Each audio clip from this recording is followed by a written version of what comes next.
And to put all this into context, Stephan Haggard is joining us now, and he's a professor of Korean Pacific Studies and director of the Korea Pacific Program at UC San Diego. Welcome to the broadcast, Professor. Thanks Tell very us, what are the chances that Park can stay in office? I think they're pretty low at this point. As you may know, she's now in a kind of limbo. She's been forced to step down as president, but she's not actually out of the government. She's just been replaced while the Constitutional Court reviews the case. But I think it's highly likely that the Constitutional Court will vote the impeachment on the basis of the crime she's committed. Were you surprised by some of these demonstrations and that polling shows, what, 90% of the people want her out? No, I'm really not surprised at all. I was actually in Seoul 3 weeks ago and attended some of the demonstrations, and it was really surprising how widespread the support for her ouster was. The demonstrations were very peaceful, but also very determined. People really believe that she's abused her office, and it's that simple.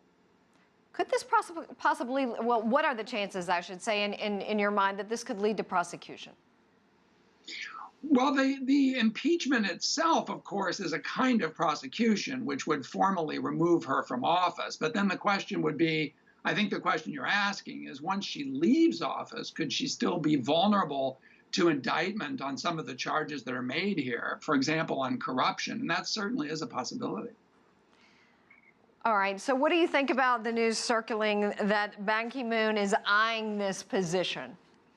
Well, he clearly is, I think, because the Century Party, which is the president's party, really doesn't have many candidates in the queue. And of course, they're very unpopular at this juncture because of Park's actions.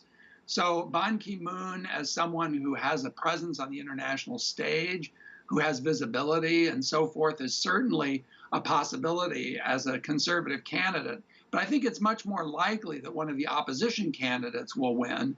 And that will, of course, create all kinds of new opportunities and challenges for U.S. and China on the Korean Peninsula, because a Minju candidate, an opposition candidate, is likely to be more favorably disposed towards engagement with North Korea. How did Park get in this situation? She knows the law. Oh, this is a really complicated story, but it goes back to the assassination of her father's wife, her mother.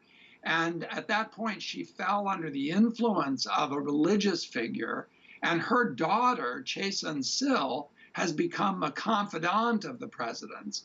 And basically what happened was that President Park shared a lot of information with her, relied on her judgment. She was almost like a shadow cabinet within the government. And she was also involved in the most important corruption charges against the president.